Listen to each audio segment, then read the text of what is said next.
مسائل علماء کی صحبت، علماء کی مجالس سے حاصل کرو. علماء ٹوکنے والے علماء کو اپنا محسن سمجھا کرو، معترض نہیں. علماء کو معترض نہ سمجھو، علماء کو محسن سمجھو. ان کا اعتراض درست ہے تو اپنی اصلاح کر لو، ان کا اعتراض غلط ہے تو صبر کر لو، اعتراض غلط ہے تو صبر کر لو اور ان کو مطمئن کرو. اعتراض غلط کر رہے ہیں تو صبر کرو اور ان کو مطمئن کرو. اعتراض صحیح ہے تو اپنی اصلاح کرو اور ان کو اپنا محسن سمجھو، ان کو اپنا محسن سمجھو. علماء کو اپنا محسن سمجھو. ان کے اعتراض پر صحیح اعتراض ہے اپنی اصلاح کر لو، اعتراض غلط ہے تو صبر کر لو. کیونکہ آدمی کو صبر سے بھی تربیت ملتی ہے. صبر تو تربیت کا بڑا ذریعہ ہے، صبر کرنا تربیت کا بڑا ذریعہ ہے، صبر کرنا تربیت کا بڑا ذریعہ ہے. اوہو، اللہ تعالی انبیاء علیہ السلام اور صحابہ کرام کی تربیت فرماتے ہیں وہ سب سے زیادہ ان کے صبر کی وجہ سے فرماتے ہیں. یتیم کا کفیل اللہ ہوتا ہے، یتیم کا کفیل اللہ ہوتے ہیں. اللہ تعالی یتیم کی تربیت براہ راست فرماتے ہیں اس کے صبر کی وجہ سے، کیونکہ صبر وہ کرتا ہے اس کو کوئی سہارا نہیں ملتا. صبر کون کرتا ہے؟ جی ہاں، صابر کہتے ہیں اس کو کوئی سہارا، جس کو کوئی سہارا نہ ہو اس کو صابر کہتے ہیں. یہ اصل بات ہے. صبر کی حقیقت ہی یہی ہے کہ آدمی بے سہارا ہو کر حکم پر چلے، وہ ہے صابر. اس کو صابر کہتے ہیں. جو بے سہارا ہو کر حکم پر چلے اس کو صابر کہتے ہیں. تو صبر سے بھی تربیت ہوتی ہے. چیزیں میں نے عرض کیا کہ علم علماء کی مجالس سے حاصل کرو اور علماء کی زیارت کو عبادت یقین کرو. علماء کی زیارت کو عبادت یقین کرو اور علم علماء کی صحبت سے لو. یہ بات یاد رکھو، دینی مدارس اسلام کے قلعے ہیں جہاں اسلام کی حفاظت ہے، اسلام کی حفاظت ہے. اور ان سے حفاظت ہونے والے متخرجین و فضلاء یہ بادلوں کی طرح ہیں، یہ بادلوں کی طرح ہیں. ان کی نقل و حرکت امت کے لیے بڑی رحمت کا، برکت کا اور طہارت کا سبب ہے. کیونکہ یہی تین نام ہیں بادلوں کے قرآن میں. کہیں اللہ نے بادل کو رحمت، کہیں بادل کو برکت اور کہیں بادل کو طہارت فرمایا ہے. ماء طہورا، ماء مبارکہ، اور رحمت ہی فرمایا بادلوں کو، بارش کو. علماء کی امت کی نقل و حرکت یہ امت کے لیے طہارت کا، تزکیے کا اور امت کو جہالت سے نکالنے کا ذریعہ ہے. اس لیے فرمایا کہ علماء انبیاء کے وارث ہیں اور ان کی نقل و حرکت بادلوں کی طرح ہے. کیونکہ آپ کی بعثت اور علم کی مثال، آپ کی بعثت اور علم کی مثال وہ آپ نے بادلوں سے دی ہے.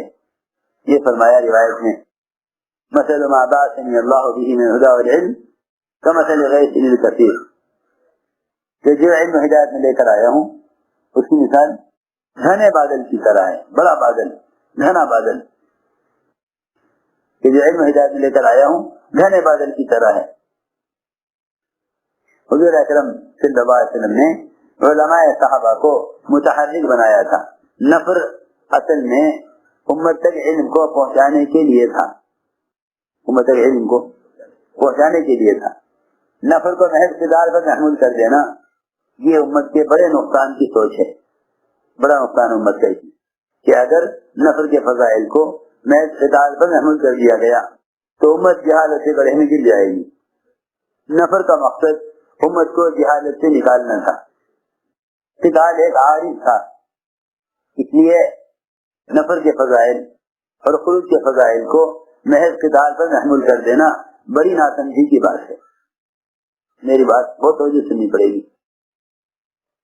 نفر و خروج کے فضائل کو محض قتال پر محمول کر دینا بڑی ناسمجھی کی بات ہے. کیونکہ علماء کی نقل و حرکت امت کے لیے یوں سمجھی جائے جیسا ایک مالدار آدمی اگر فقراء میں جائے تو اس پر اپنے مال کے مصارف کھلیں گے.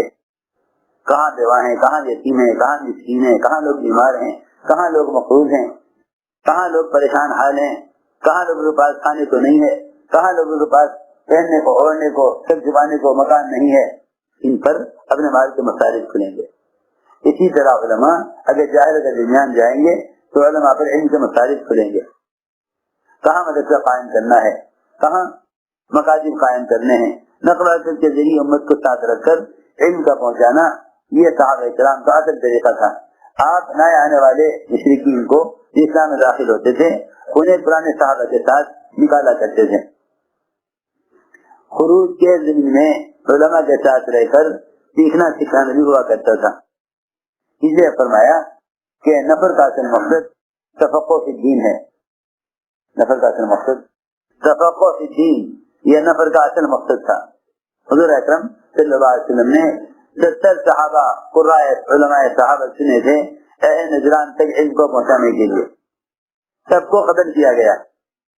سب سے بڑا اجتماعی قتل 69 صحابہ کا وہ ہوا ہے صرف امت تک علم پہنچانے کے لیے.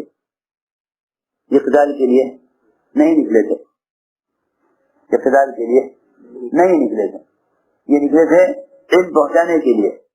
اہل نجران نے مطالبہ کیا کہ ہمیں علماء چاہیے, ہمارا اسلام آ گیا ہے, علم نہیں آیا. اسلام تو لے آئے لیکن علم نہیں ہے. آپ نے اپنے صحابہ میں سے 70 صحابہ چنے جو علماء قراء حفاظ, ان کو چن کر آپ نے بھیجا کہ جاؤ انہیں قرآن اور دین کی تعلیم دے کر آؤ.